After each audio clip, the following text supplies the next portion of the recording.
So I think we are right at the start of the event. Yes. Um, so thank you, Professor Basu, ma'am. We appreciate your time this evening. Uh, and Gaurji, we appreciate your presence. And obviously, myself, Himanshu, veteran from the army, and then we have accomplished guest and host Abhishek ji, who is available. We will be leading this session. With that, it is an unfortunate demise of Lataji today. And before we begin our session and get our insights from Professor Basu, we will request Sri Gaurji to offer tribute on behalf of everyone present here to Lataji. Namaskar, and with very heavy heart. I've been watching TV since this happened last night. We have lost a jewel. We lost a very, very. Uh, I mean, you all know that there's nothing I can say about her. I'm too small to say because she's been inspiration to a lot of people, millions of Indians, and not only just Bharatiya, all over the world. Excuse me. We always going to miss her physically. She was not going to die. You know that she'll be alive for forever. Her voice, her songs. She has sung in more than 30 languages or more than 30,000 songs. Even though the whole nation, whole world is going through this sad moment, but I think we'll always remember. I just want to request all of you to say Shraddhanjali to her. And it's a peaceful transition of her Atma from one life to another life. You know, in Hinduism, we never die. You understand that, right? So we just pray that there's a peaceful transition of her Atma and she get the moksha. Om Shanti. Thank you, Gaurji. Good evening, everyone. Good evening and good morning. My name is Abhishek Chanda. I'm a professor of economics in Sharda University, and I've known Rajiv ji for a very long time, and we have done a few things here and there. So thank you to Rajiv ji also for allowing me to moderate such an august presentation and audience. Ma'am, we can start now. Monmayee ma'am is also a professor in Hansraj University, and she has written on women's issues. And today, our topic is on the women, on the role that Netaji Bose had played in women's empowerment in his way. Ma'am we will be, excuse me, we will ask Monmayee ma'am to enlighten us about that. And if time permits, ma'am, if you could touch upon the role of Krantikaris in Indian independence movement, apart from Netaji, it would be great. Thank you.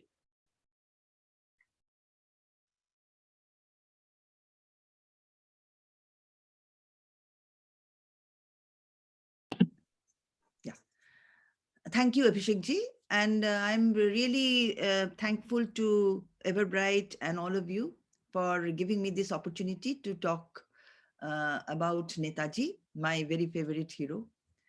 And in fact, in course of our discussion, we will touch upon many revolutionaries. So Abhishek ji, that request of yours will also be fulfilled, I think, during the course of our many women revolutionaries, then and other revolutionaries also. So we will touch upon them, we will touch upon their contributions, because everything is so interrelated. So that request of yours, I think, will be fulfilled in the course, to some extent at least, in the course of our discussion. Now, this topic, the topic I gave, it's a very topic of very close to my heart. Netaji and his contribution to the emancipation of women and the role of the Rani Jhansi Regiment.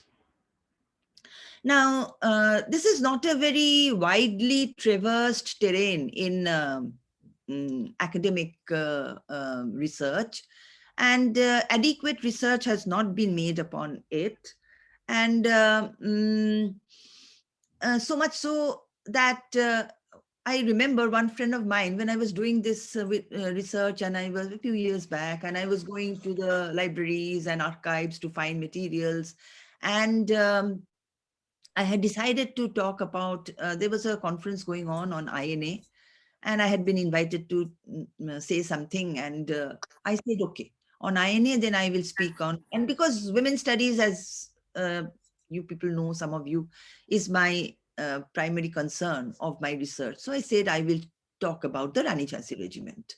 So I went on and started my research and in the archives, and I was collecting materials. And then I found so much of materials were available, and that for the upliftment of women, Netaji's contribution was so much that I came to know.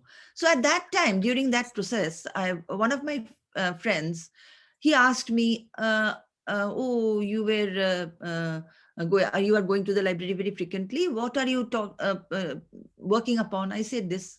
So he said, "Oh, acha. So Netaji is known as a great revolutionary leader. His passion and love for his country is so well known, and that he, for which he was ready to lay down his life, and a very ardent a patriotic person, etc. But Netaji and women, okay." So then I said that Netaji was far ahead of his times, and Netaji had did so much. And the greatest evidence is the Rani Jhansi Regiment, which he organized. It was a all-women regiment, the first of its kind after the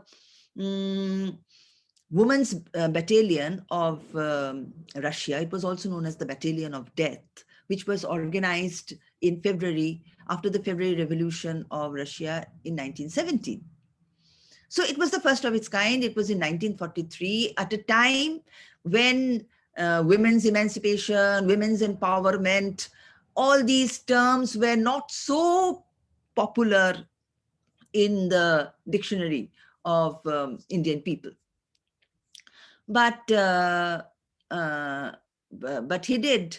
And so today, in the course of this, and by organizing this regiment, Netaji had proved at one stroke that he was not only an intense revolutionary leader, but at the same time, he was a great liberator of women, a feminist in the true sense of the term, because he sincerely believed that no nation can progress if half of its population remained in chains. And moreover, he had immense faith in the capabilities and potentials of the brave women of our country. And he himself used to say, so not only, I will quote, not only in the history of passive resistance movement, and this is from one of his speeches, and they are available, but in the history of revolutionary party also, we have the examples of our brave sisters who have played a noble part. I know of many sisters who became daring revolutionaries.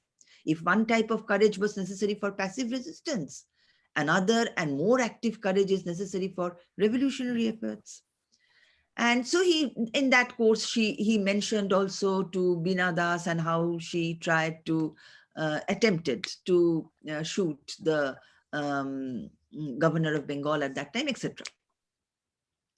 So therefore, in today's discussion, it will be in two parts. One, I will say something about Netaji's ideas of empowerment of women, how he wanted to emancipate women and to bring them out from the precincts of the four walls of their houses. And another part will be the discussion on the Rani Jhansi regiment. And in that process, as I was telling you, as Abhishek ji requested, we will come across many other, there will be references to many other revolutionaries also. Now, it is very noteworthy to point out, firstly, that in his early years, Netaji was deeply inclined towards spiritualism. In fact, as Dr. Lakshmi Saigal, everybody knows her name. She was a very prominent officer in the Indian National Army, in INA, and a very close associate of Netaji. Her oral transcripts are there available in the manuscript section of the Tinmurti library. She, in her interviews, and several interviews she has given, she has written so much. And in that, she has mentioned that to her, Netaji had once said very clearly, very candidly, that it was a very hard choice for him, a very hard decision actually, to choose between spiritualism and politics. Later on, however, he might have thought that it was the grave hours of the country. It was a situation, grave situation through which his country was passing. And therefore, he was very anxious to pull her out of that crisis. And so he joined politics. He was a great follower of Swami Vivekananda, who was his spiritual guru. And his political guru was Deshbandhu Chittaranjan Das, a very prominent revolutionary and lawyer from Bengal. Now, it is very relevant to point out here that Netaji revered most in his life two goddesses. One was Mahakali. In fact, Dr. Karan Singh, the prominent politician and philosopher, once he had visited Netaji's house at Elgin Road in Kolkata, and there he had seen a beautiful big photograph of Mahakali in Netaji's room. And another goddess was, the other one was goddess Durga, who was with lot of pomp and pleasure, splendor, celebrated. Her puja was celebrated at the ancestral house of Netaji in Subhashgram every year. So now, why these two goddesses? Because these were the two goddesses who symbolized fearlessness and courage. So therefore, he wanted these qualities, prowess, courage, dynamism, to be present in Indian women. And he believed that Indian women were capable of that. So that was his concept, that was his idea. That is how he wanted to look at Indian women. There were a few women who had inspired Netaji and he in fact molded his ideas and shaped his life. One of them was his mother, Prabhavati Devi. Another was Bashanti Devi. Bashanti Devi was the wife of Deshbandhu Chittaranjan Das, his political mentor. And there is an echo. Is there anything wrong? So anyway, so now, can you hear an echo? There is an echo. Is there any echo? Yeah, an echo is happening. I'm just trying to look at I think something is someone will need to mute their. Okay. Everybody's muted. Who is this? So therefore, and Bashunti Devi, who of in fact, Netaji used to her as mother. Another was Nivedita, Sister Nivedita, who symbolized patriotism and sacrifice, and which character, Shubha character, and of course the Rani of. In fact, Rani of Jhansi had left a great impact on Netaji's mind, and he wanted the women of India, all of them, to emulate the example of Rani of Jhansi. Now, during the course of lecture, I will just quote from several speeches, writings of Netaji, just to substantiate what I'm saying. Ma'am, could you just hold on, please? Monmayee, pause, please. Everyone else, if you could please mute yourselves so that we can only hear the speaker, please. Thank you. Everyone should have a mute. Okay. Thank you so much.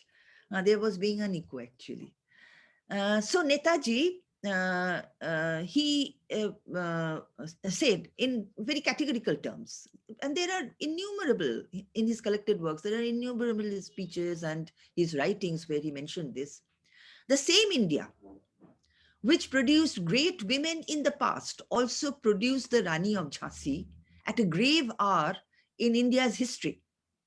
And today, while we are facing the gravest hour in India's history, I have confidence that Indian womanhood will not fail to rise to the occasion.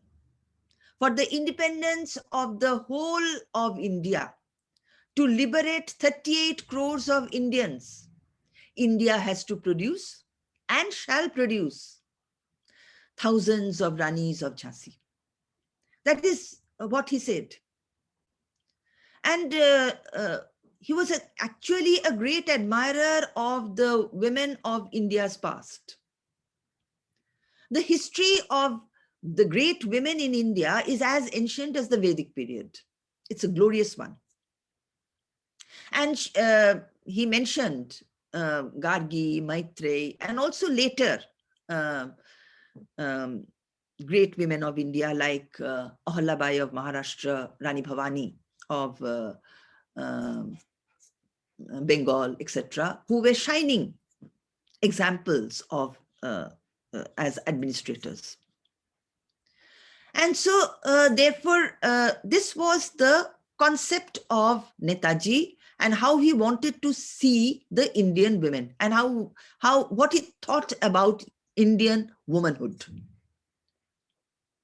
That is capable, potent, dynamic, fearless, and courageous. So therefore, Netaji always took immense interest, as I was saying earlier also, to bring out women, pull out women from the corners of their houses and to involve them in important, valuable tasks, social and political work. And he was aware at the same time of the several handicaps with which the Indian women were saddled. And although he had tremendous faith in the capabilities and potentials of Indian women, but he knew that they suffered from various handicaps. Therefore, he tried in many ways to just break these shackles from their feet. He held various capacities in his life, and in every capacity, every position, he tried This was his effort. This would have been his endeavor. And he wanted to put women on the same pedestal as that of men. Now, in 1924, for example, he was then the chief executive officer of the Calcutta Corporation.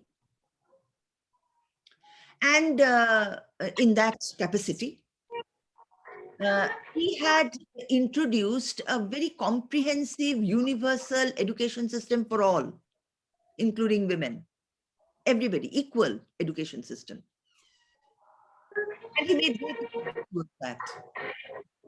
In 1928, he had, in the Calcutta Corporation, he had formed a women's 300-strong women's volunteer section.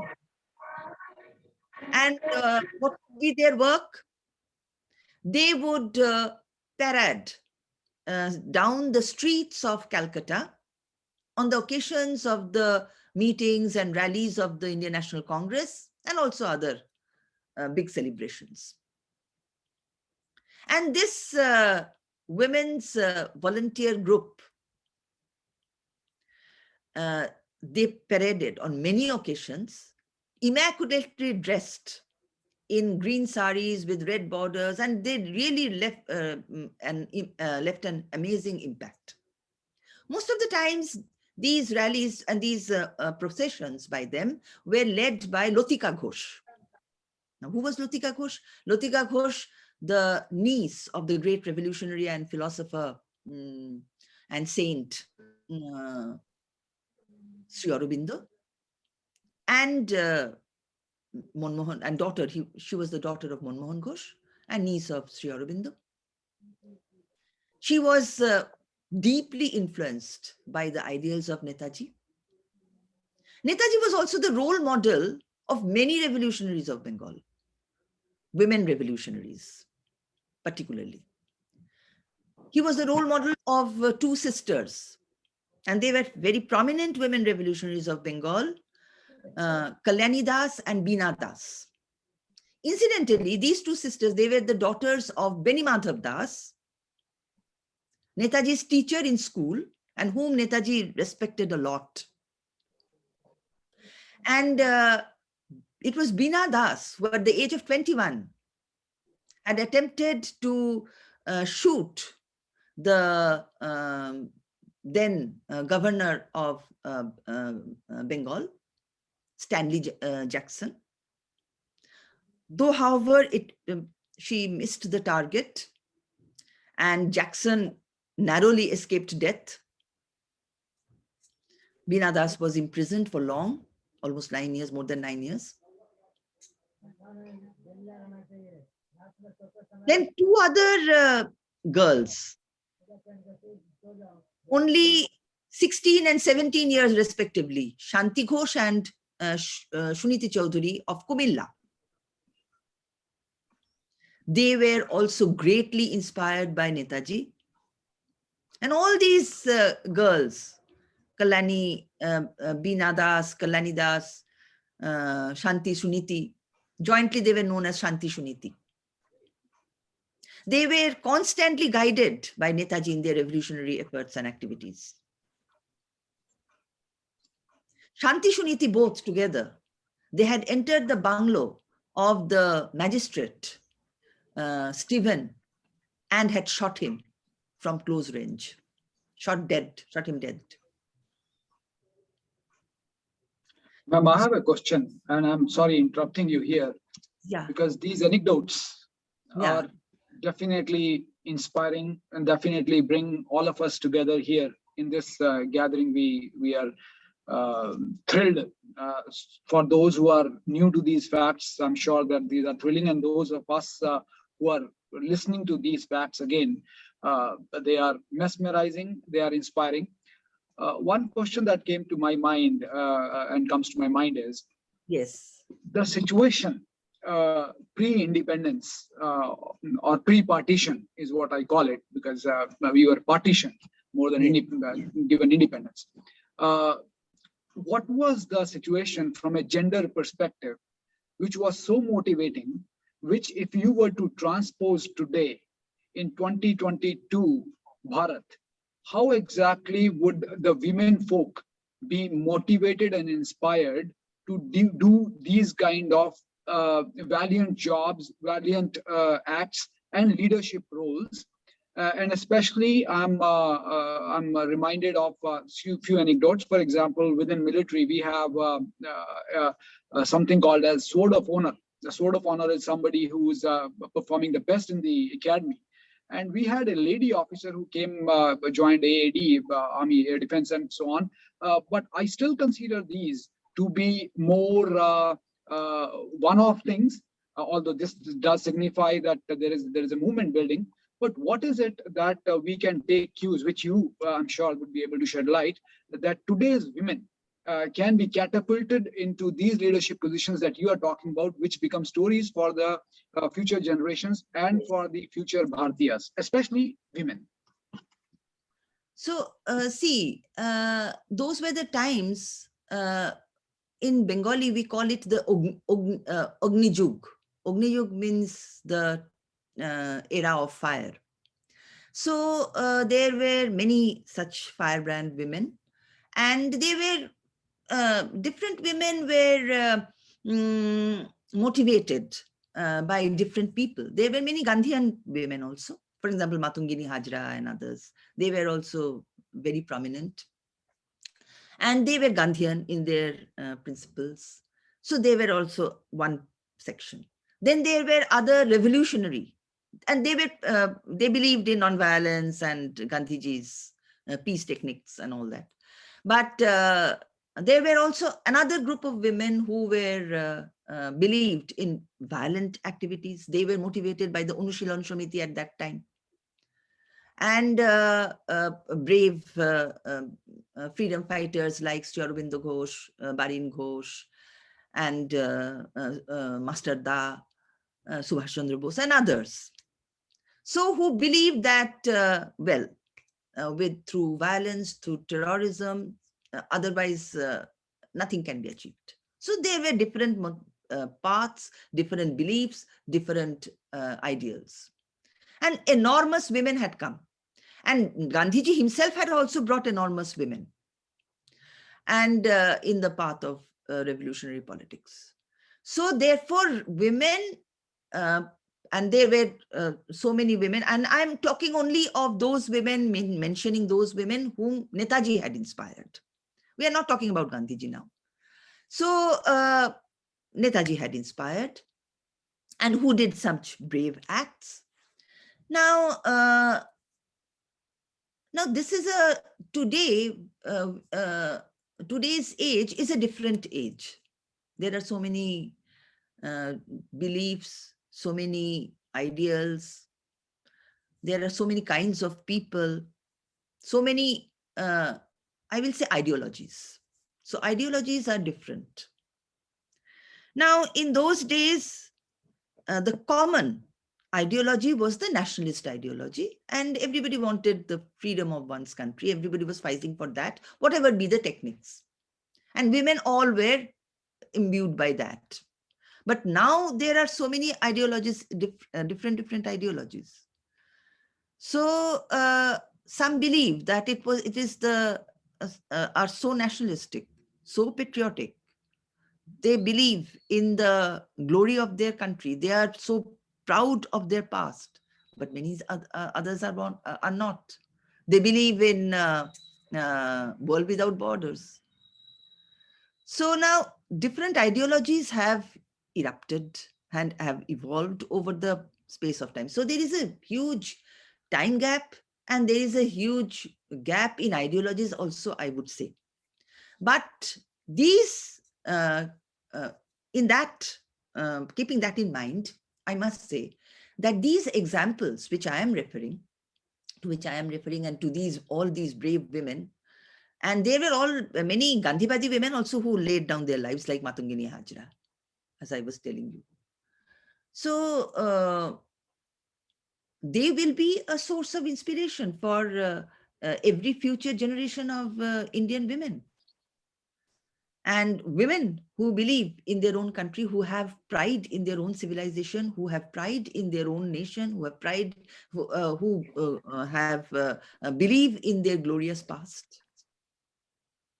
And going back to the same topic, we are talking about the Rani Jhansi Regiment is an icon, is something that we, whether it is a men folk or otherwise, we should look up to. And they are definitely inspiration for the gender. In the context of pre-independent Bharat, how significant was the contribution of Rani Jhansi Regiment, especially, and then I'm calling out the valor of women, because gender, unfortunately, is in many theories is considered to be weaker part of the society. So how important is this? And I would like to seek your insights that if this would not have happened, if Netaji would not have thought of Rani Jhansi Regiment, what impact would it have created, or the lacuna it would have created? So highlighting the significance, please. So highlighting the significance of the Rani of Jhansi Regiment. And, and had it not been there, what would have been the loss? Because people simply consider Rani Jhansi Regiment one-line statement, UPSC would have one-line question, prelims and so on. But the significance of this is much beyond that one-line question or one-line Wikipedia. The women, I'm sure that there are many aspects which you can bring out. If this would not have happened, what would have actually been the situation, what we should see today?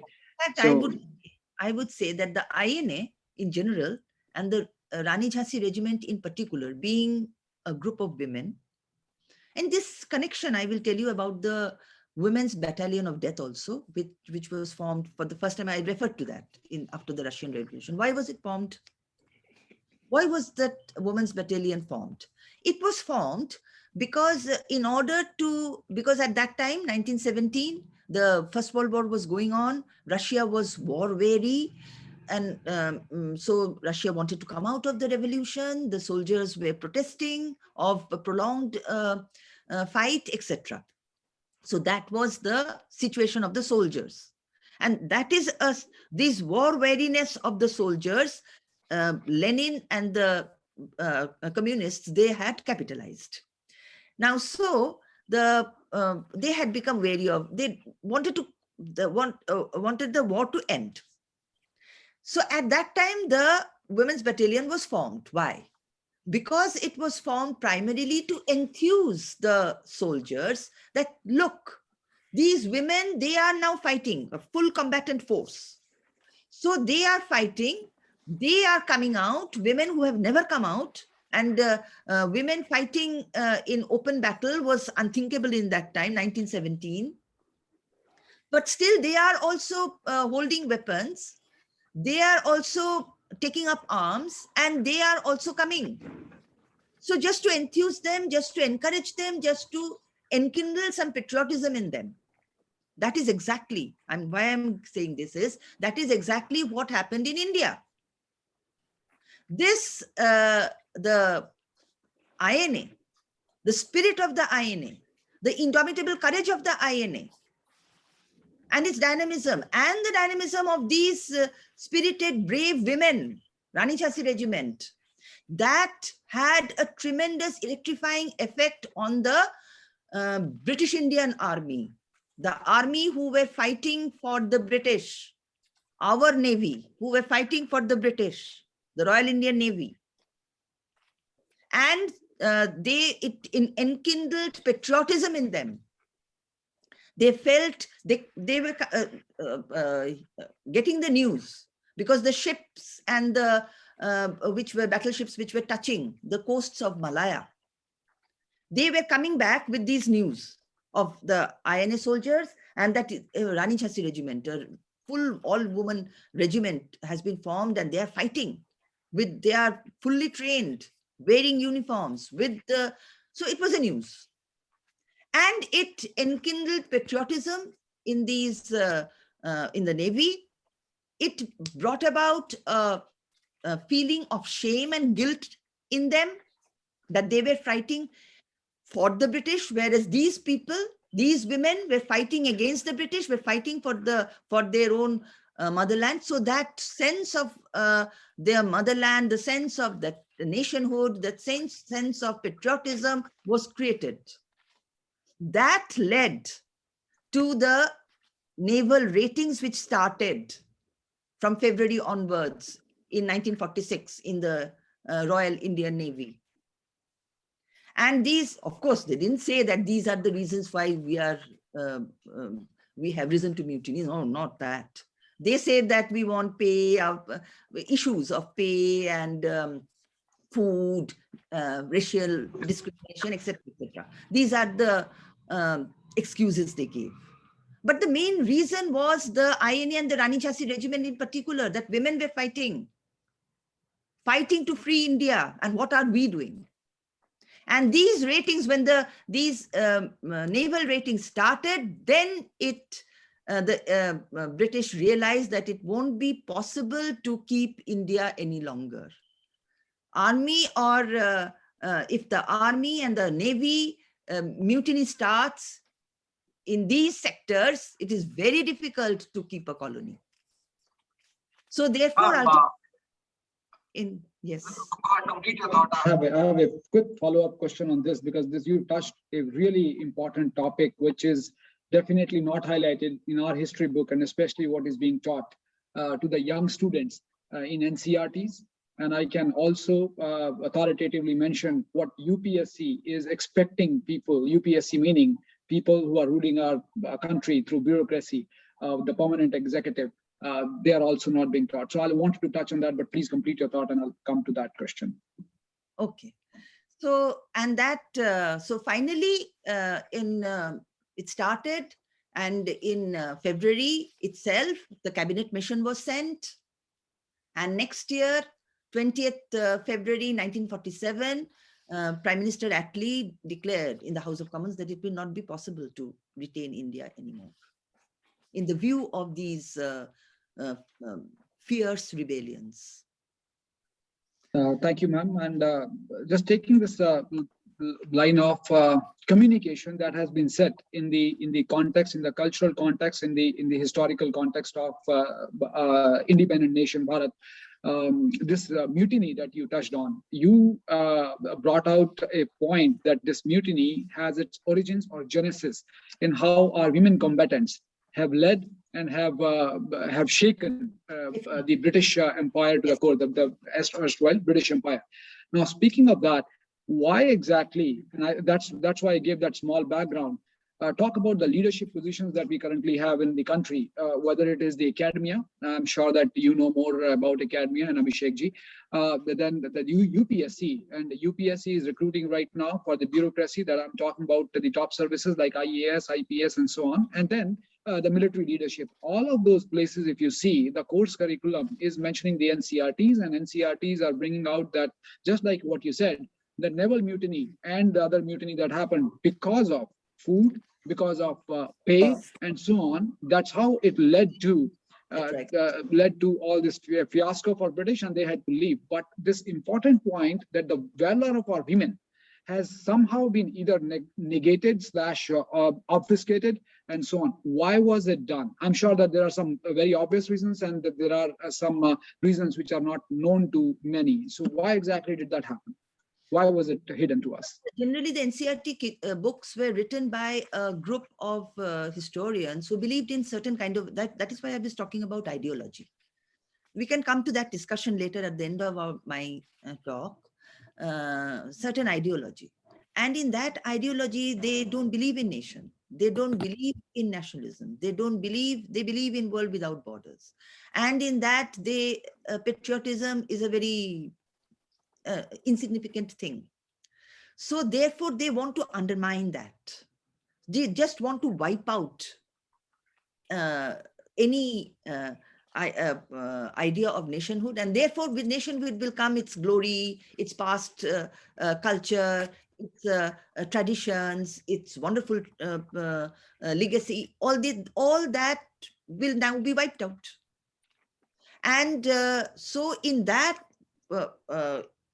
effort, all these things, all these contributions, all these cultural contributions, all these bravery, all these dynamism, and all the ideals for which people lived, certain people lived, to die for one's own nation, these things don't have any value for them. So they want to just devalue everything. And these are the people who have written the books for so long. For years after years, decades after decades. So nowhere will you find that mention of these things. How these patriotism and how these intense revolutionary feelings, because they don't have any importance for them. They wanted rather to wash them out. So that is a problem. So see, these are ideologies. Sure. We've received a very good, I call it a very valid point, and I wanted your insight on that point as well from our esteemed participant here, from Naomi. Naomi mentions that Britain also could not afford ruling India because of the vast cost of the World War II. Now, the cost is definitely one of the reasons. I mean, military means money.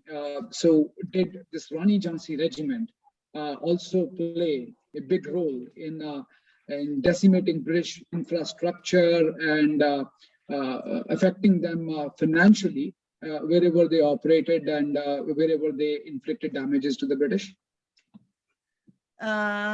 Yes, to some extent. But here, I think that if a country is impoverished because of the ravages of the war and all that, then is it not all the more necessary to keep a colony from where you can just squeeze and just earn your revenues? Because long back, a governor in the, a director, an officer in the Madras Revenue Department in English, I'm forgetting his name, he had very aptly said that it was the policy of the British was like a huge to use their policy of extraction from India was like a huge sponge. They will just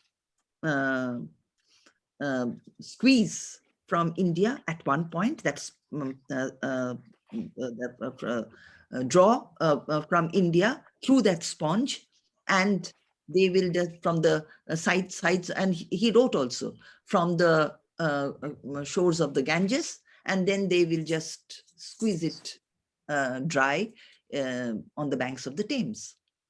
So that is what they have done. So in that perspective, if there was so much of financial crisis, then it would have been all the more a reason that they should try to retain a colony, which had enriched them for so long. They had squeezed us like anything, like a sponge, and they had become rich. So why should they want to give it up when they are impoverished, when they are having financial crisis? Isn't it logical that they will want to retain the colonies all the more?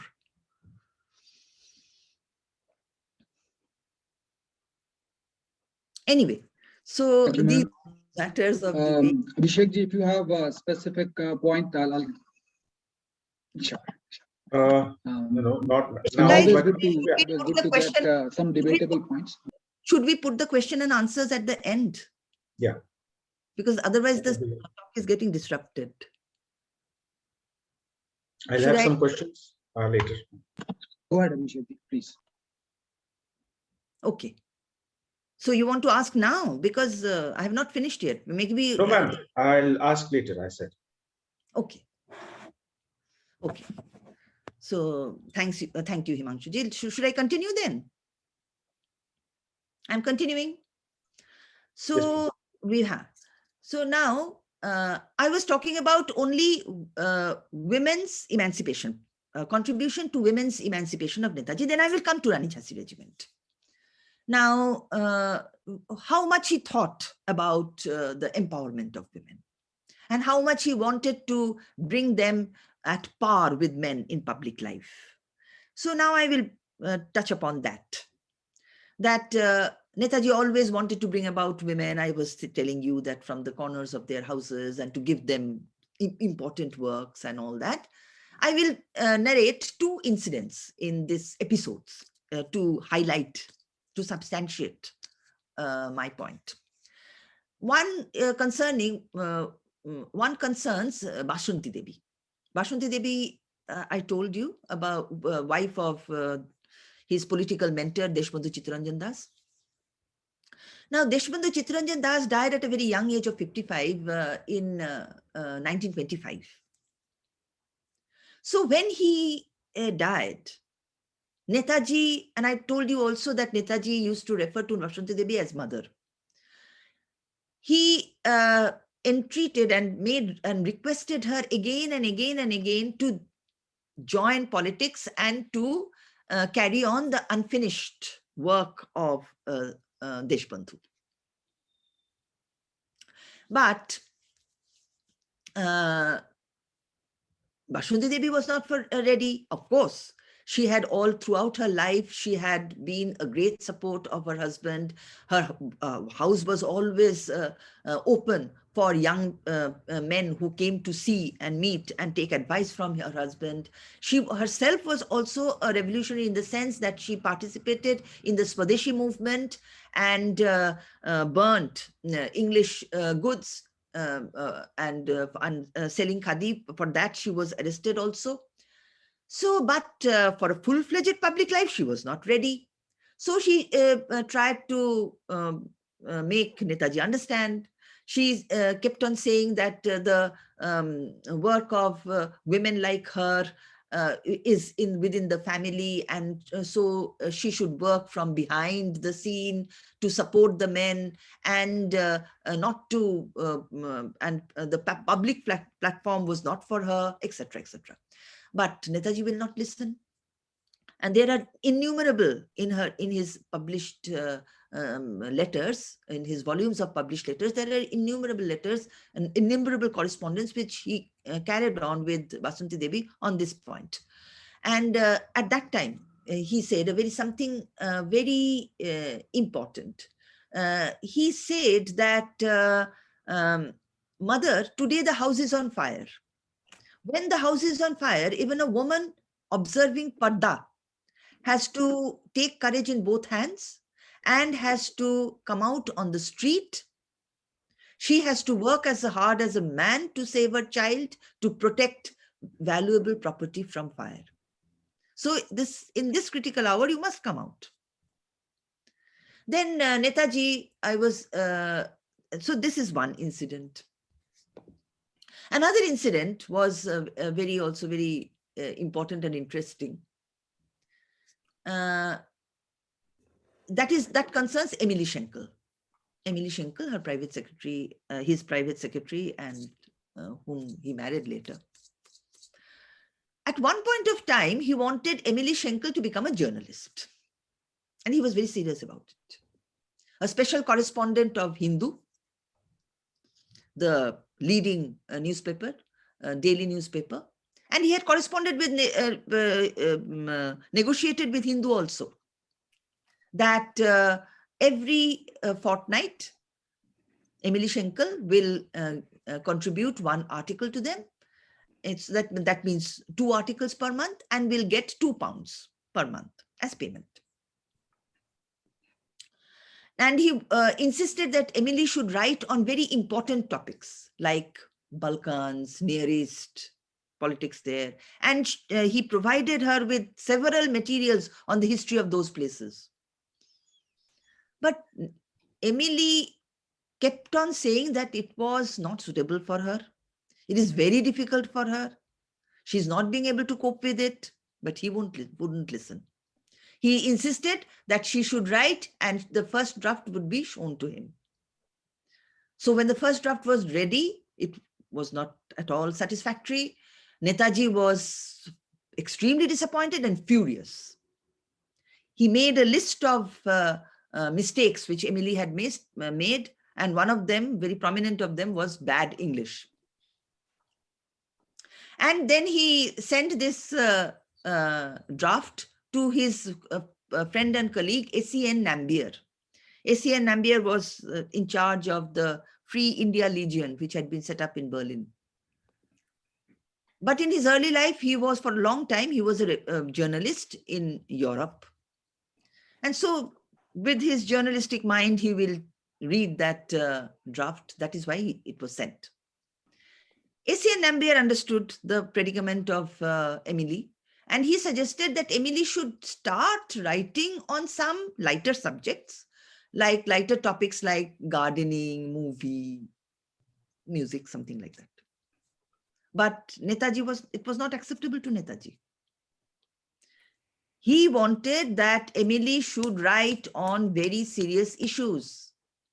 So these incidents show the incident which I mentioned about Basanti Devi, about Emily Schenkel. These show his passion, how passionately he wanted women to come and participate at par with men in public life, in important matters. Now, this was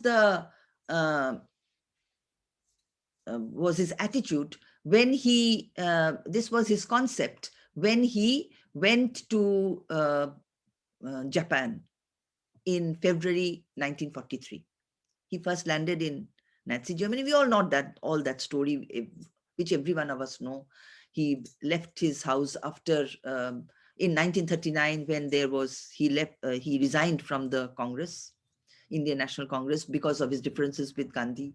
And then he went his famous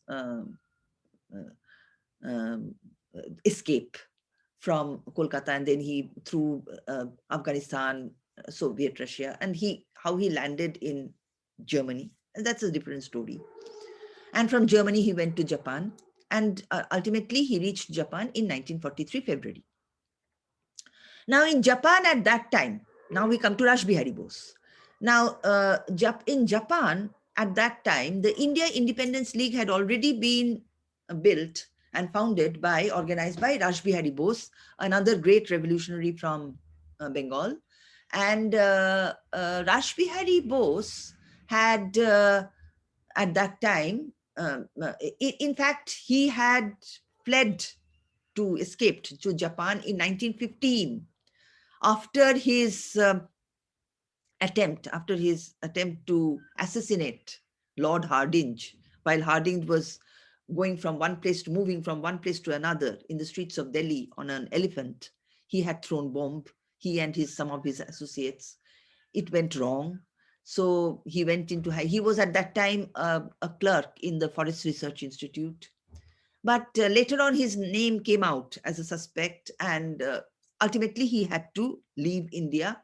He escaped from India and went to Japan in 1915, and there he settled down, he married there, and he had set up the India Independence League to broaden the base of the Indian freedom struggle abroad, just like Lala Hardayal and Bhikaji Kama, as they had worked abroad.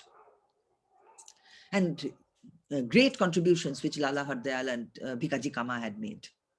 So the India Independence League also had a women's section, because Rash Bihari Bose, like Subhash Chandra Bose, believed that no progress can be made if the women were kept in dark. And but this section was different. It was generally dedicated. These women generally were dedicated to work as nurses, as to look after the sick, the injured, to help the destitute, and different kinds of social works they were involved in. Because in Japan, particularly, it was very difficult to open up a women's regiment or something like that at that time, because the Japanese were could not conceive that if that a woman women could fight in open battle at par with men. It was inconceivable. So they also wanted their women to work, but just as nurses or typists or something, stenographers, things like that. So now everything changed when Netaji came and landed in Japan, and he came to Singapore. Uh, uh, at that time, the whole of the war was going on, the Second World War was going on in the whole of Southeast Asia. He came to Singapore, and Rashbihari Bose requested him to take charge of, because Rashbihari Bose at that time was not very old, he was in his mid-50s, but his health was failing. So he wanted some youthful, dynamic person to take charge of the India Independence League. And in September 1942, he had also founded the INA, the Indian National Army, and had given the charge to Mohan Singh, who was also a prisoner of war. Now, this Indian Independence League and this was mainly, they were consisted of Indians who were at that time working in Southeast Asia, in Burma, Malaya, in those, especially in the rubber plantations of Malaya, etc. And Indian National Army was composed of the POWs, the prisoners of war in the Malaya campaign. Now, Malaya campaign was a part of the Second World War, in which was going on between the English and the Japanese. And the Japanese were winning. They had won. And they had driven out the British, and a lot of prisoners, British Indian Army had been, a lot of soldiers of the British Indian Army had been captured. And they were taken as prisoners of war. And with that, the British, the INA was formed. Mohan Singh himself was also a prisoner of war, but he was given that charge. The Japanese wanted that an Indian National Army should be formed to fight the British. So with the encouragement of the Japanese. So it had already, and one of the key organizers and the main organizer was, of course, Rashbihari Bose. So Rashbihari Bose wanted a dynamic, youthful person to take charge of these, the Indian Independence League and the Indian National Army, because Mohan Singh had left by that time, because there were severe differences had erupted between the Japanese and Mohan Singh. So Mohan Singh had gone back to the Indian Army. So where he was, of course, he was not accepted, but there was a lot of problems there. That is a separate issue. So therefore, Netaji now he declared on 2nd of July 1943 in Singapore that he was going to, he took charge of the INA, of the Indian Independence League, and he declared that he was going to establish an all-women regiment. Because Netaji always believed that women had the valor of the highest order, especially Indian women. And in the past also, they had proved to be excellent warriors. And he observed, and this is written in his speeches, he had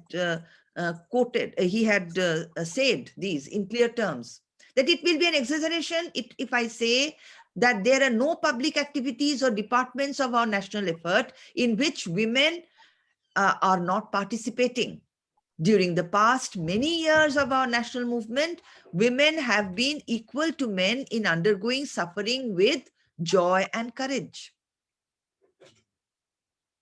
The Indian women never lagged behind anybody in going from village to village, without food and water, addressing meeting after meeting, in carrying the message of freedom from house to house. So, when Netaji announced this, his intention of opening an all-women regiment, Lakshmi Saigal came forward. At that time, she was Lakshmi Swaminathan. Incidentally, she is the daughter of Ammu Swaminathan, a prominent social activist. So Lakshmi Swaminathan, she was a doctor, medical doctor, and she was at that time practicing in Singapore. When she heard of Netaji's plan and to form this regiment, she came forward with the mandate to recruit as many women as possible. And Dr. Saigal observed in her interview that the very name of the regiment showed Netaji's profound faith in women's boundless energy, of which Rani of Jhansi was the epitome. Manavati Arya was another one. I can show you many photos. I'm not being able, I don't know how to open the folder here. Anyway, I will do that later. Manavati Arya, she was also another soldier of the Rani Jhansi regiment. She also said that Netaji had unflinching belief in Stree Shakti. In her transcript, which is there in the manuscript section of the Tinmurti House Library, she has said that unflinching faith in Stree Shakti. And Netaji always spoke about the type of valor which Rani of Jhansi had. On the occasion of the opening of the first camp of the Rani Jhansi regiment in Singapore, on 22nd October 1943, Netaji had said, when the Rani of Jhansi started her fight, her age was only 20. So one can easily imagine what it would have been for a girl of 20 riding a horse, wielding her sword in open battle. You can easily realize what courage and spirit she might have had. So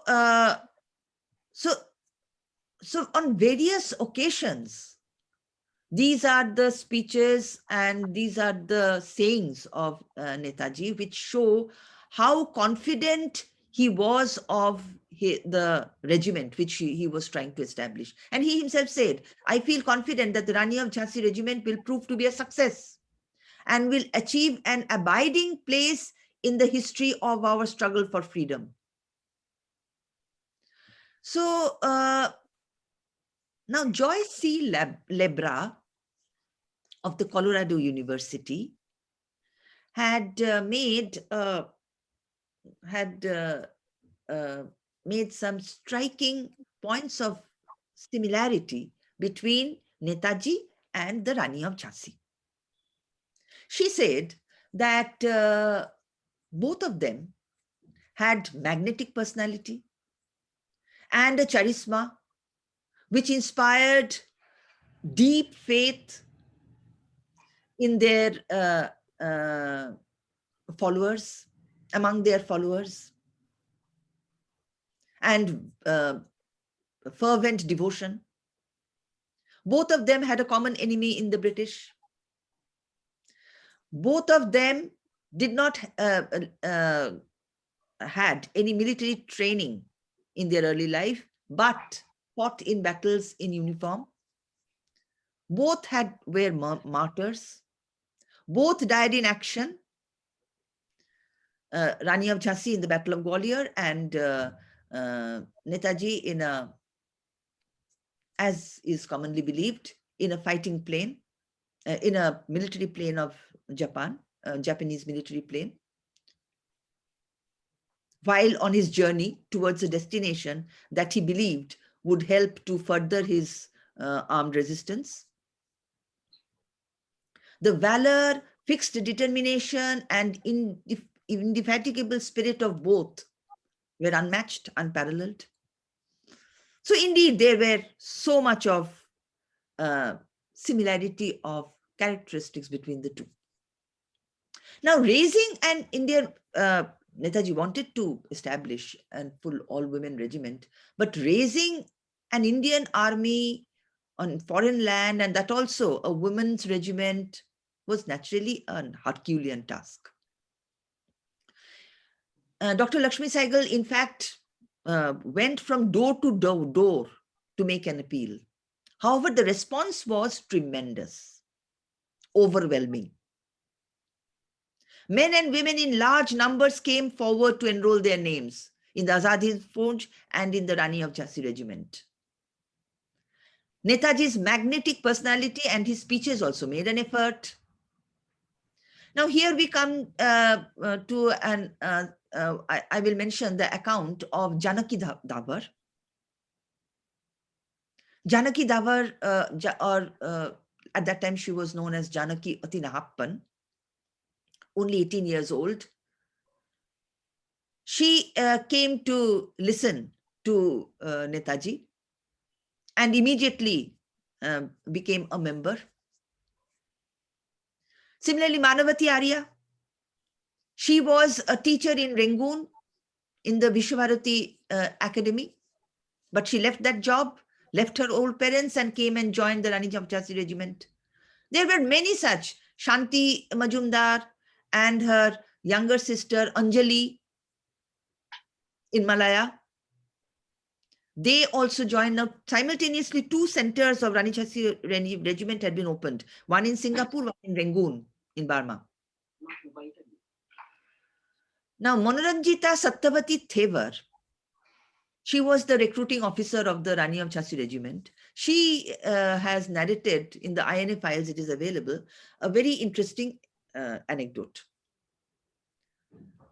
One night at 2 o'clock, one girl came running desperately to the gates of the Rani Jhansi Regiment and was banging and calling everybody loudly. Now everybody was sleeping.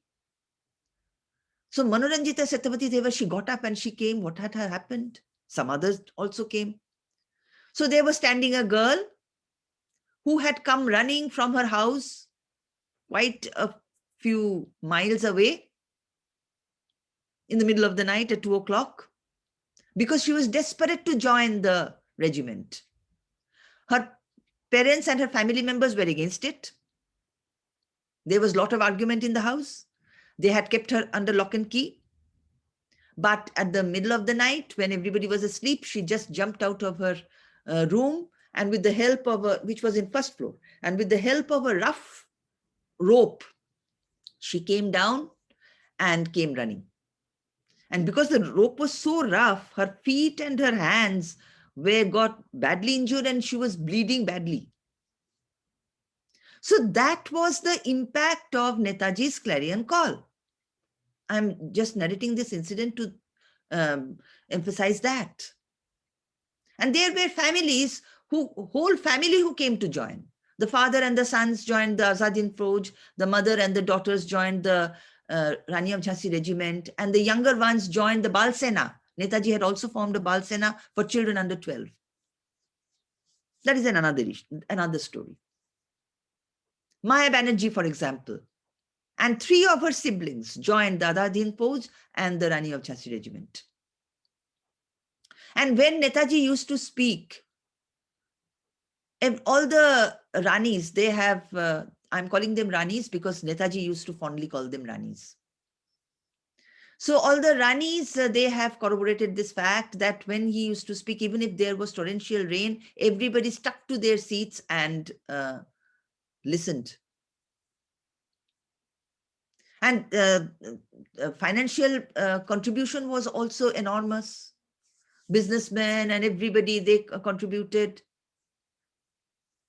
Then Janaki Dhavar, in her interview, she has a long interview which is available in Bortoman, the Bengali newspaper Bortoman. The journalist Bhagirath Mishra had written an article on her interview. And there Janaki Dhavar said that when Janaki Dhavar came on her bicycle to listen to Netaji in Malaya, she was 18 years old.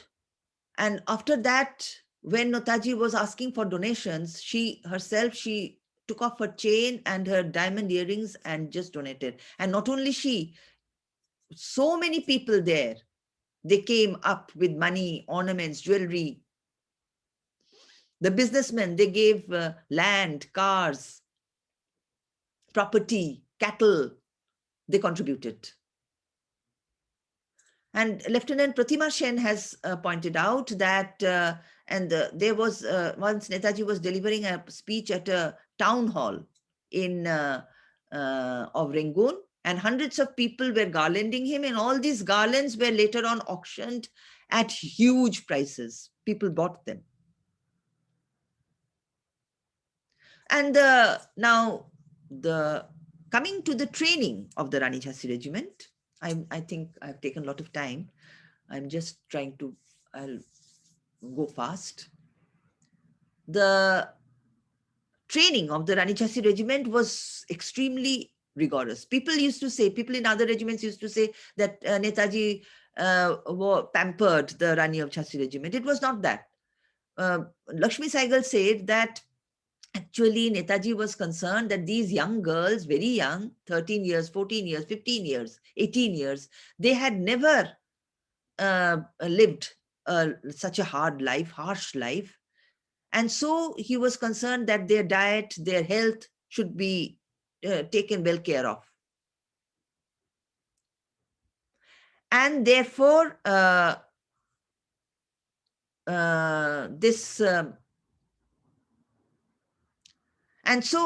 is why Netaji was specially concerned. But as far as training was concerned, it was equally painstaking and arduous as all other, and hard as all other regiments. Very painstaking training they used to take. And perfect discipline was maintained in the regiment. And early morning at 6 o'clock, the training will start. It will start with the hoisting of the tricolor national flag. The national flag was absolutely the same, only in the place of Ashok Chakra, there was that springing tiger. And then the whole day they were occupied in various kind of training processes like physical training, swords drill, training to handle and maneuver arms. There were classes to teach them Hindustani, Romanized Hindustani, because that was the official language of the INA to avoid any kind of controversy over language. Now, many of them did not know Hindi, so they had to learn. 2 hours every day they used to have classes. Then there were outdoor training, route marches, chalking out and executing schemes of defenses, guerrilla tactics, night marches, jungle fighting. All these were the outdoor trainings. So it continued relentlessly for 4 months until they became very trained, competent combatant force by March 1944. And at that time, they were supposed to join the Azad Hind force, which was fighting on the Indo-Burma border. They were supposed to go to Rangoon and join them. And so they started. It was led by Janaki Davar. So the girls which were in Singapore, the Ranis of Singapore, will go and join those in Rangoon. There were 2 centers, I told you. So Janaki Davar, in her interview to Bhagirath Mishra of Bartaman, had very clearly said what an perilous and arduous journey it was going from Singapore to Rangoon. And first they went to Kuala Lumpur, from Kuala Lumpur to Penang, from Penang to Hajai. And from Hajai, that was the most comfortable part of the journey. They went by truck. From Hajai, they went to Pegu in station wagon. And it took them a fortnight because the road was so unapproachable. From Pegu, they had to go to Molmen, and for that they had to cross the fast-flowing Sitong River in rafts, which was very dangerous, flat wooden structures, rafts. Very, very dangerous, perilous. And from Molmen, they went to Rangoon by truck. It almost took them a month. And it was all the more delayed because the Japanese were hesitating to provide them with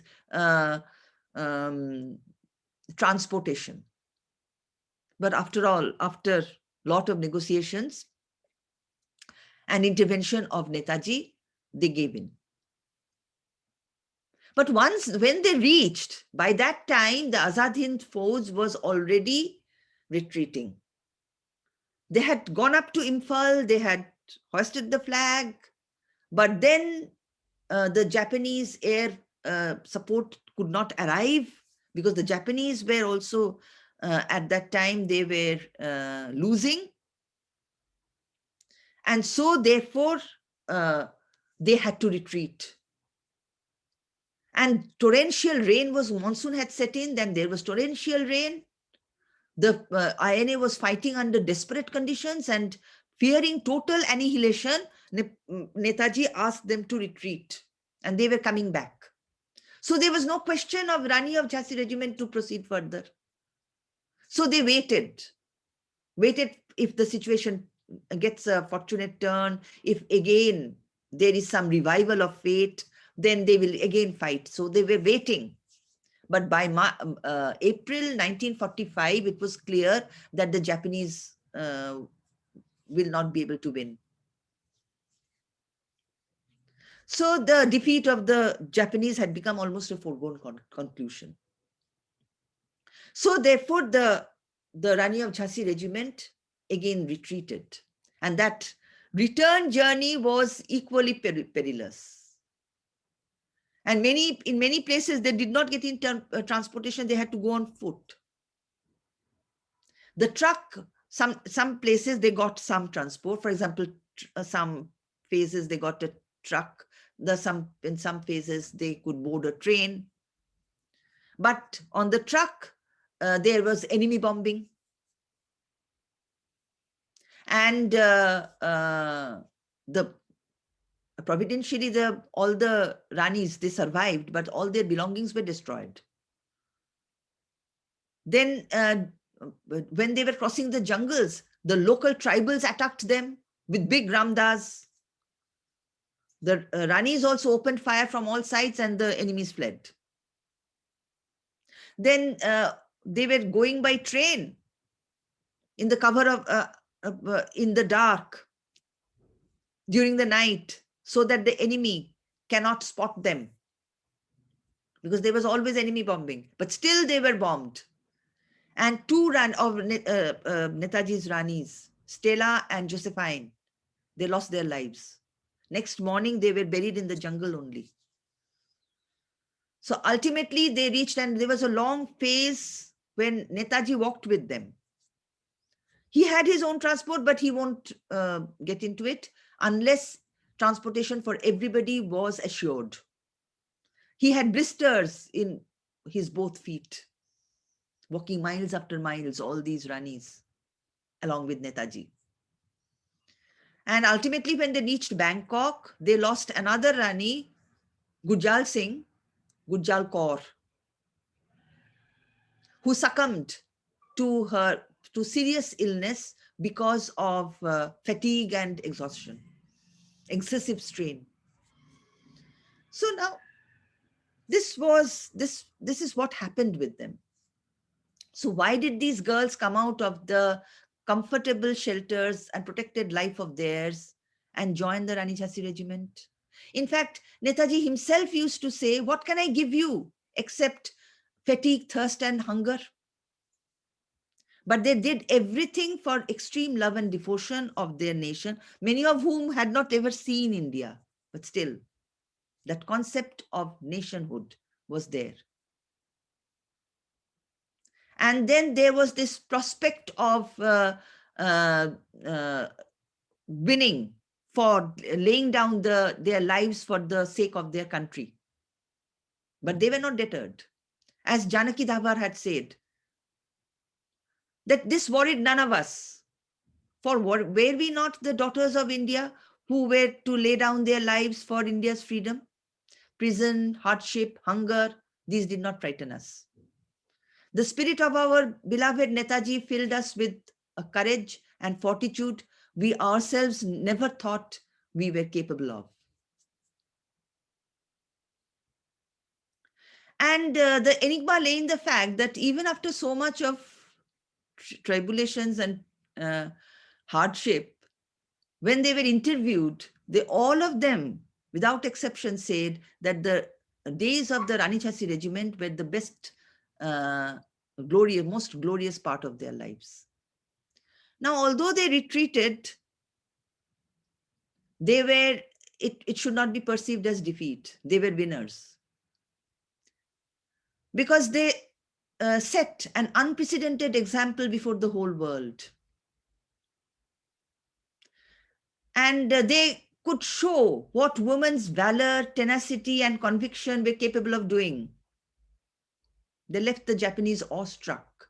and it drove into the heads of the British that the INA was not a negligible force composed of prisoners of war, but a real committed combatant army capable of taking on anybody who would come in the way of the freedom of their nation.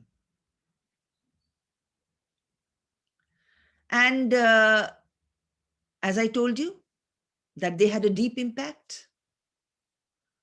Naval rating started in the Royal Indian Army, Royal Indian Navy, and then the capitulation of the British started. In that sense, therefore, the Rani of Jhansi Regiment and the INA rendered an invaluable service to India's independence. However, what did they get? Regrettably enough, these Ranis, they are now a forgotten regiment. Nobody remembers them. Many people don't know about them also. Many of them wanted to come back to India after independence. But there was nothing, India had nothing to offer them. So they again had to go back to Malaya or Singapore or Burma. They could not get anything. And Dr. Lakshmi Saigal has said that many of them were in penury. They died in penury, in destitution, charity, and their repeated pleas for a humble pension to enable them to live with dignity fell on deaf ears. Anyway, as Lakshmi Saigal has said, they are not interested in whining their tales of misery. What they wanted really, and all of them said that. They wanted to be remembered as being the parts of an unparalleled and unique example in the history of the globe, an unmatched all-female regiment, and as adjutant of one of the greatest leaders of the world, Netaji Subhash Chandra Bose. That is all what they wanted. Thank you so much. I think I've taken a lot of time. I spent a lot of question answers where the discussions were also going on. I wanted to show some photos anyway. So any more questions, or can I show the photos? I don't know how to do that.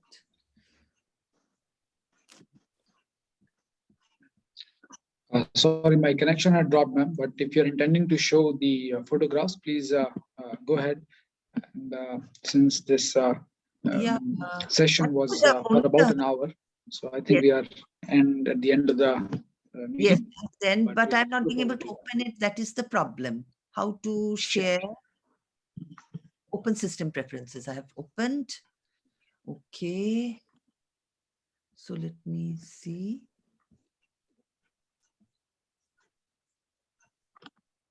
I have to go back to, you can hear me, na, you people?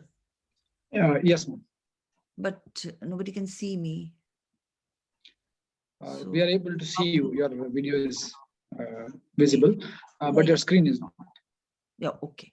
I will just open the preferences. Yes. Lakshmi Saigal's photo everybody has seen actually. Can you see this Lakshmi Saigal? I'm sharing the screen. You can see, no? Is it visible? Lakshmi Saigal's... not yet, ma'am. Not yet. But I have shared the screen. No. I have not shared the screen. It doesn't show up as yet. Okay. So what do? I have to go back. How do I go back to the meeting then? Yes, I have come back to the meeting. I'm sharing my screen. And then I want to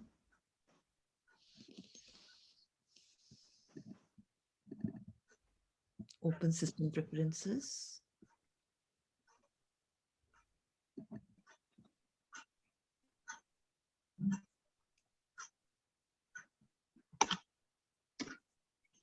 I had opened the system preferences, but and I shared the screen also, but nothing could be seen. No worries, ma'am. These technical challenges are always unfortunately right. there. But Questions. I wanted to see the photos of Janaki Davar and their training photos, etc. Doesn't matter. It is available. Sure, that will be great to see, actually, to be honest, because those are the real artifacts that have been hidden, unfortunately. So always good to see. But for these technical challenges, the last question I did see, and sorry, my connection had dropped, ma'am, but if you had taken that question, that is great. I did see a question which was if Netaji would have become the president of the Indian National Congress, would history would have been different in terms of our independence or separate electorate by Aga Khan? Absolutely, I think it would have been totally different. He would have led the independence movement in a different way, and with we have seen with what dynamism and with what spirit he had fought, and under what circumstances. And he believed that without fighting, you can't get your independence. So he would have led a virulent movement. He would have organized a virulent movement, and definitely these peace techniques of Gandhi ultimately did not remain peaceful with Quit India movement. So it proved to be a failure. So a lot of time had been wasted. Maybe that time could have been saved, and we could have had our independence much earlier. That's what I feel. And the country, if it becomes the leader of sure, thank you. Yes, Himanshu. Yes, ma'am. So, no, thank you for your feedback and also, again, great insight. We are getting the request, which is very rightful. If we can actually, I mean, like I said, those pictures are important. So can we get the link somehow or an email where we can access these pictures? I'm sure that all of us are very much interested in seeing those. So barring these technical issues, there is a way we can see. Okay. And just one moment, Himanshu, can you give me one moment? I'm trying to open them. Sure, please. Share your screen. Open system preferences.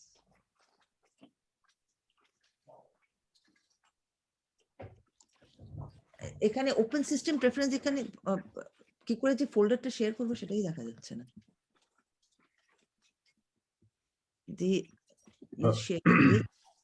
Ma'am, if these images are your personal, personal. So yeah, in this case, I think it would be pertinent to note that they would be under your copyright, right?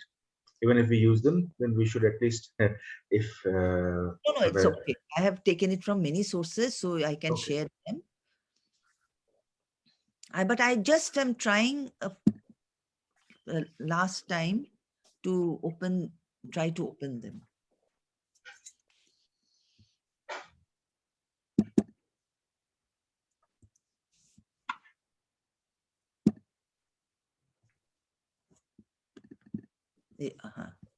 Yes, now I will open the download. Yeah. Now I'm sharing the screen. Okay, I will stop this. Let me show Janaki Davar. You can see the screen.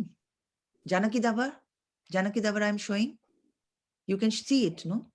No, nothing is. It's not visible. It is not visible. Not yet. No.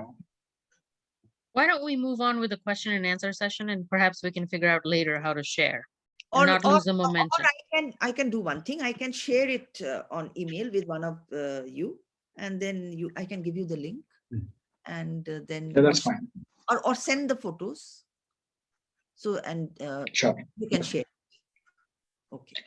That's fine. Is there any more question from any of the participants on the call, please?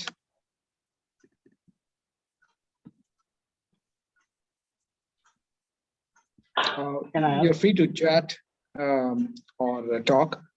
Please go ahead.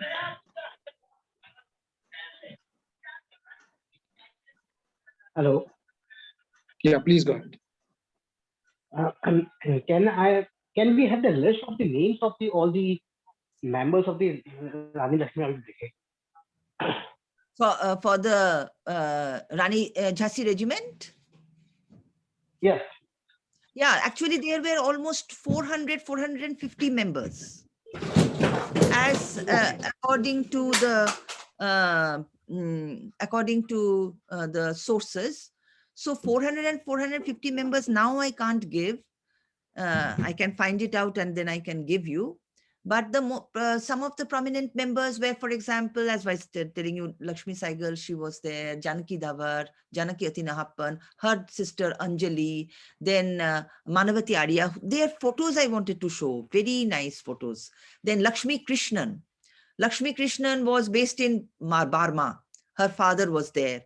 And her father came to listen to Netaji's speech. And he was so impressed that in those days, just imagine 1943, he encouraged her daughter to join the regiment.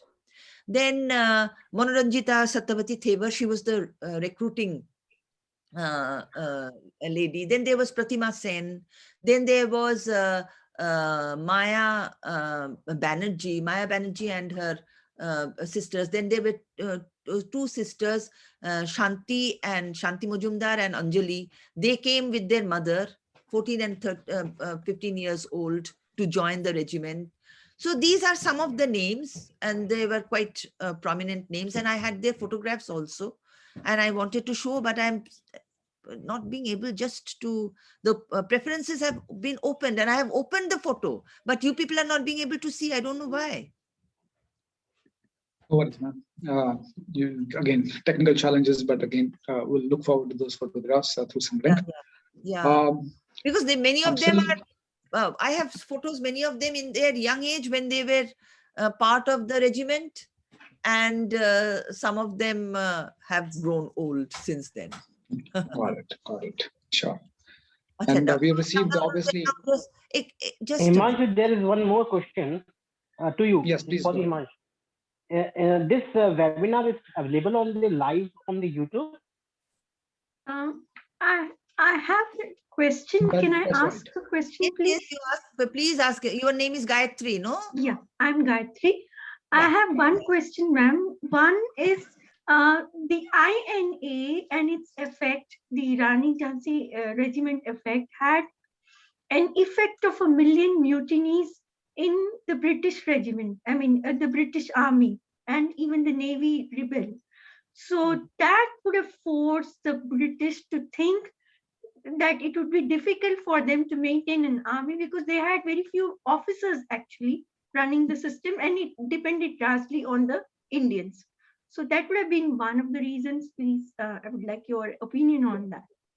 Yes, that is true. But because now if mutiny starts spreading within the army and the navy, then it becomes very difficult to keep a country. That is true. And ultimately, that is the reason, that is what I was pointing out, that was the main reason which forced them to agree that no, and Attlee declared in the House of Commons that no longer can we retain India. So, because then there is nobody to fight for you. Because they have all revolted, most of them have revolted. So many officers have revolted. So who will fight? And how can you fight without an army and without a navy? And how can you retain such a big colony? And especially during the times of the Second World War, not possible. Of course, the Second World War was over by that time when the naval rating started. It was in 1946. But still, that effect was going on. So it was not possible either not at all during the time of war, and even after the war. They had won the war. But they knew that if the army and the navy revolts from time to time, you can't keep the colony. So that was one of the reasons. You want to ask anything more regarding? I have one more question, ma'am. It is with respect to the present situation. Like, for example, even now we do encourage and we do have brave women joining the army.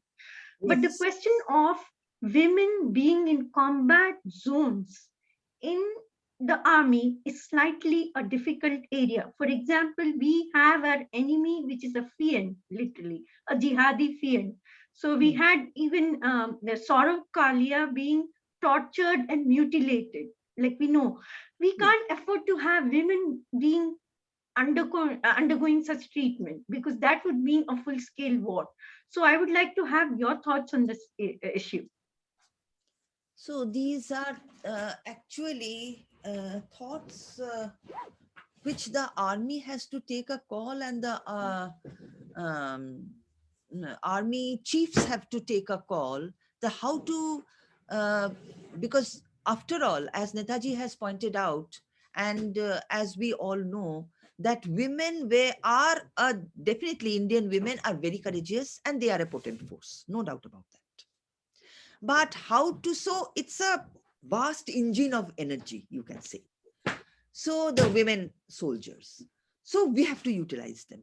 And when they are voluntarily coming, so, and they are ready to fight for the nation. So it is the army chiefs and the government, they have to sort out, especially the army chief, the army has to sort out how to tackle this problem of utilizing our women, who are so vast,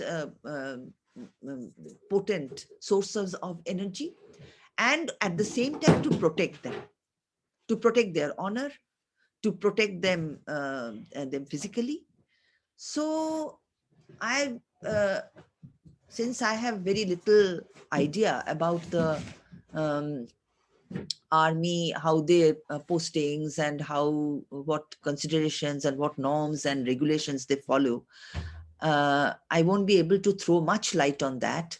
But I think definitely they have certain codes of conduct and certain rules and regulations how to protect and utilize the women force at the same time. Must be there. Anybody can give any suggestion on this? This is a very important question. Yeah, I'm also. Manshuji, perhaps he's from the army, right? He can. Yeah. Yes, I'm, and I will quickly share, because this is a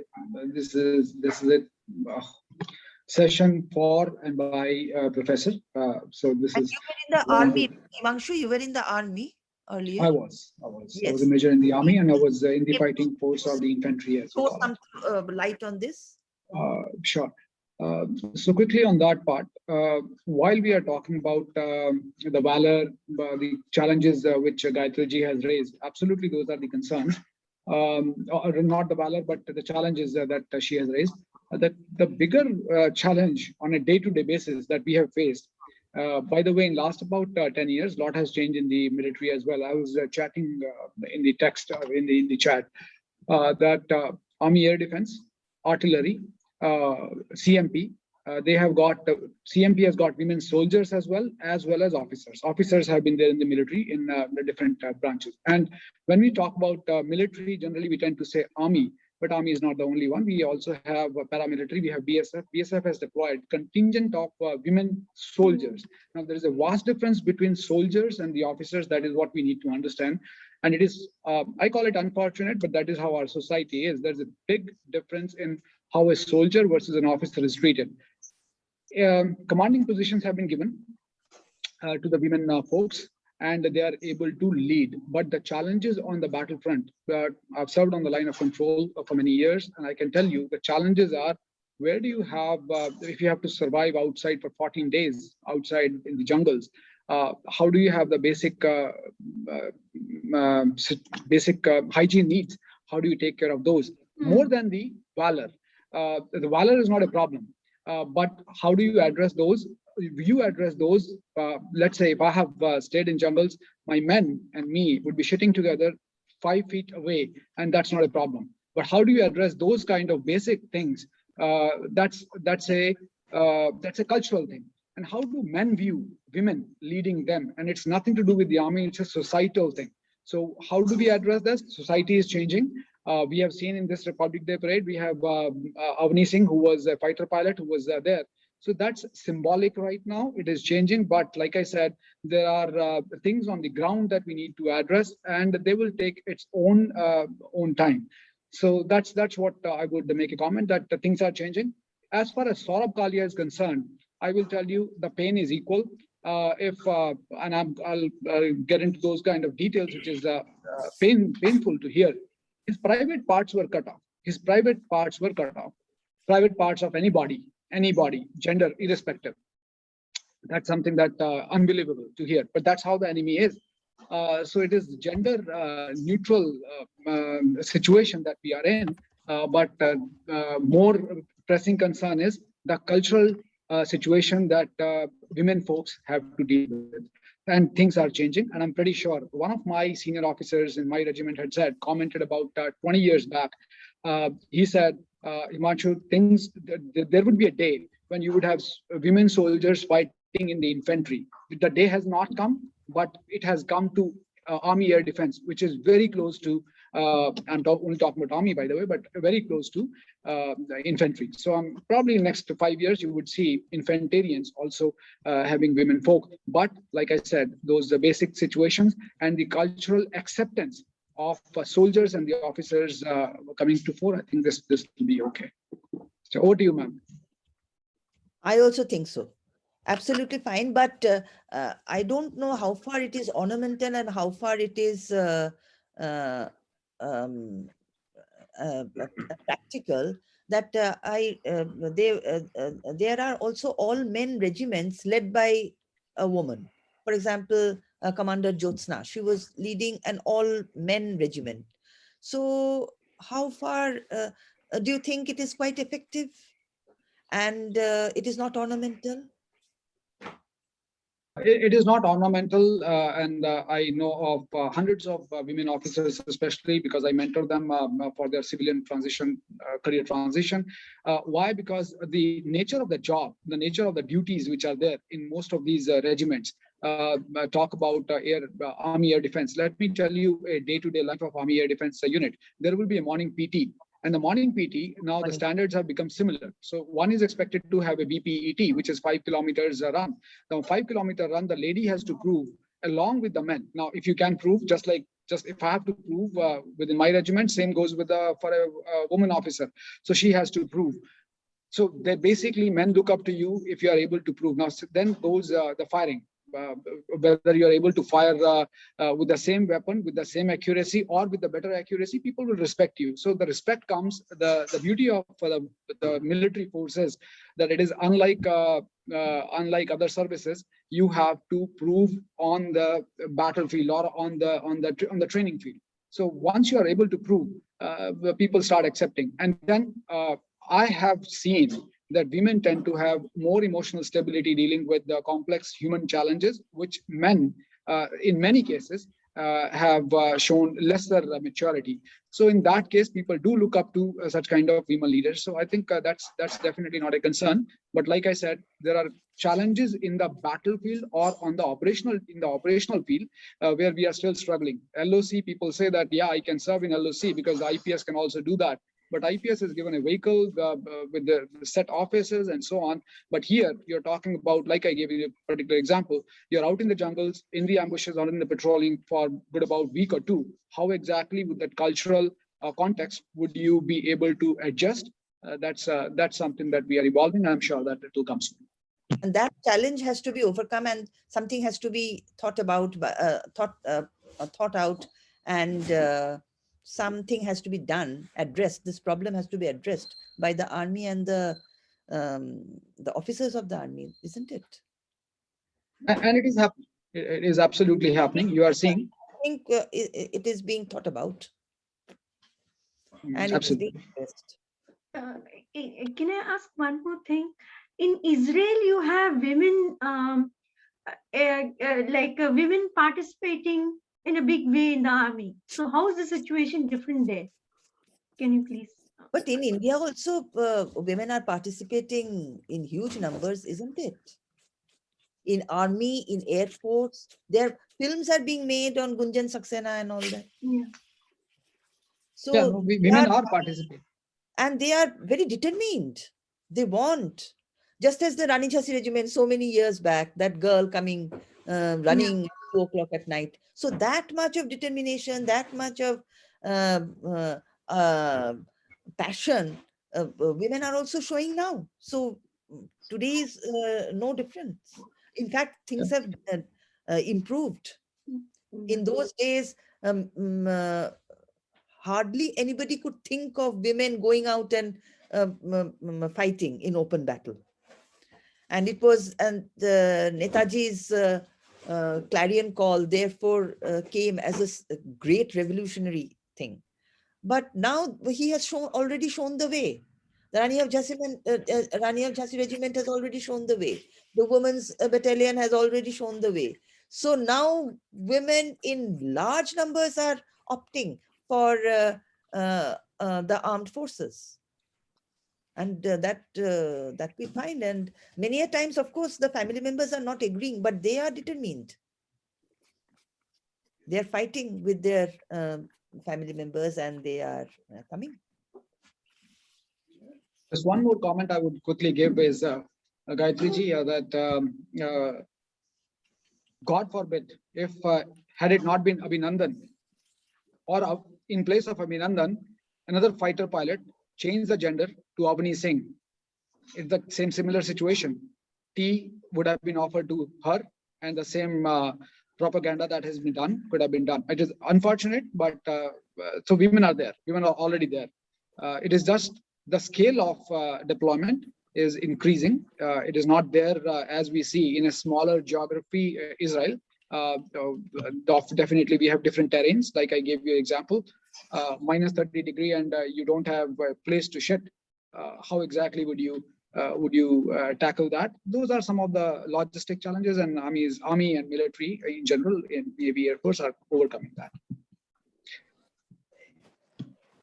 The Israeli situation can also be considered different because their population is very small, and they face, considering the small size of the country, they face much greater security challenge than India. India faces, certainly in quantity terms, ours is greater. But when you look at the size of the country, their intensity is much, right? So they have to train everybody to be a defender. That's why they need that. In India, we have a lot of manpower to spare for the defense, so to say. So it's not that critical for us. So that is why it's not that decision is not it's not the top decision to be taken to get 50-50 in the army for men and women. So as long as there are sufficient men, and ours is the largest volunteer armed forces, right? We don't draft, at least till now. So we have plenty of people to fight, plenty of men to fight. Hence, there's no pressure to change. But Israel lives also under a much more challenging situation. Yeah, the security challenge is greater than us, ours, on a per capita basis. Yeah.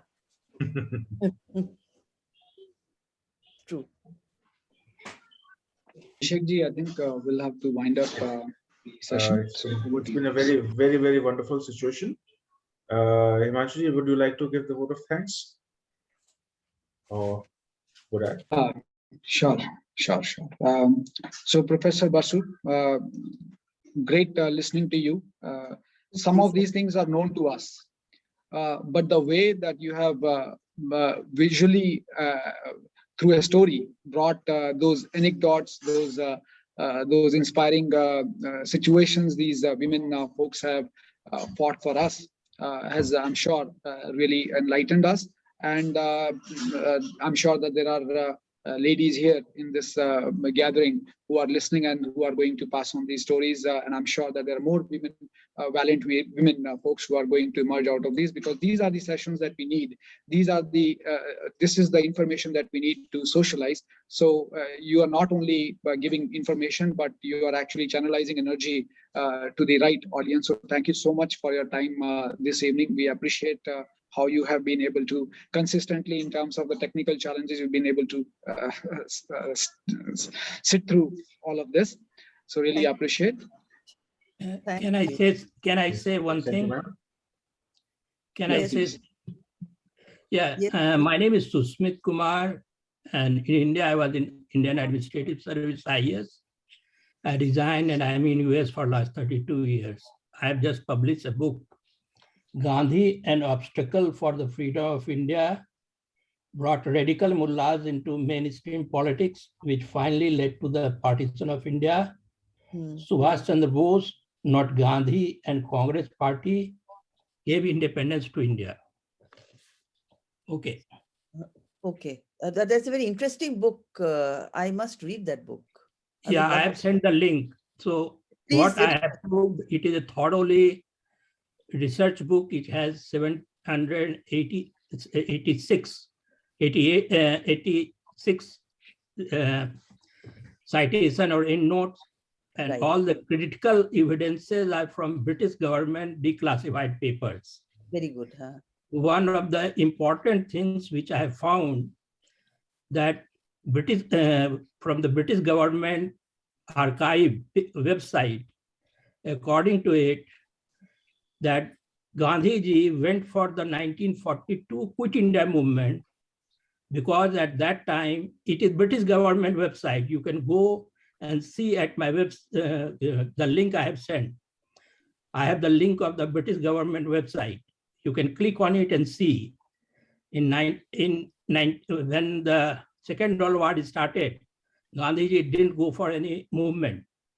In 1940, Gandhiji as well as Nehru said that we will not go for any movement against the Britain when it is fighting for the life and death.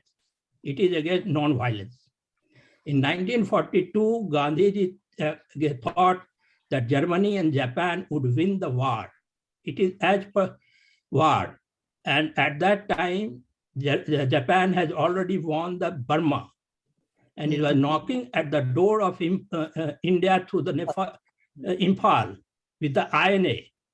So Gandhi thought that if with the INA, Japan would win the India, his name will be nowhere. Yes. That's why Gandhiji started Quit India movement. So when Gandhiji resolution for Quit India was completely pro-Japan. So when he resolution passed, the British India police raided the Congress committee office, and they seized the Gandhiji handwritten paper. And in Gandhiji handwritten paper, it is there that as per Gandhiji, Japan and Germany would win the war. And his resolution was completely pro-Japan. It is not my statement. It is the British government website, archive 1942. You can click on the link and see. Then I have completely read it, a historical book. When the Gandhiji how captured Congress, he captured Congress through the Khilafat movement, Muslim radicals. He flooded in the 1920, the Khilafat movement, Muslim radicals. That's how he captured Congress, using the Muslim vote. All the Hindus, as well as Jinnah, at that time, M.A. Jinnah ji, at that time was secular person. He was the only Muslim who voted against the Gandhiji non-cooperation. All the Hindus leaders were against the non-cooperation. But for 4 years, after Gandhiji captured Congress, 4 years, Khilafat and the Congress committee used to have the same place, all the annual meeting. And in 1923, because and then in 1921, Gandhi collected 1 crore rupee chanda collection, claiming that he would bring Swaraj in 1 year.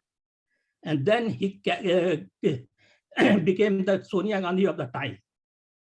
He completely changed the constitution, and he used to nominate entire Congress Working Committee as well as the president. And he was a Sonia Gandhi Congress till his death. And then there were only election for the president twice, 1939, when and both the time his candidate lost. But at both the time, he forced Subhash Chandra Bose out, and 1946, his candidate Nehru got 0 vote.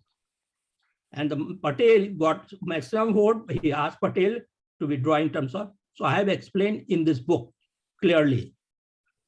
I'm trying to get its Hindi version out. Thank you, Susmitji. I will read your book. It's a very interesting book and very with, and you have enlightened, very enlightening thoughts you have given in that book. Very important inputs. I have to. I went through the link. I was also I will saying that definitely buy it just after the session. techniques could not have won our independence. So things would have been definitely, we're asking, na, ki, what would have been the scenario if Netaji would have been allowed to continue in 1939. If he had not resigned, what would have happened? This would have happened. We would have got our independence much earlier. That is what I feel, because it was not Gandhi's which had brought our independence. Right. So thank you for those remarks. And once again, thank you, Professor Basu. Ma'am, it was great listening to you. And also because you ignited the thoughts, so the participants or the listeners here started coming with their ideas. This is one of those sessions where everyone is enthused. So that means you did something really right by giving the right ideas. Otherwise, people are more passive listeners. So thank you once again. And thank you all. Sure. And thank you all the participants in this meeting. This link will be available on Facebook. I've already given, and YouTube will also be available. And Abhishek ji, as usual, thank you to you as well for staying true. I really appreciate. So I think we can close. I'm the moderator. I have to stay. Thank you, ma'am. Thank you, Himanshu ji. Thank you, Raji ji, for organizing this. Thank you for all participants.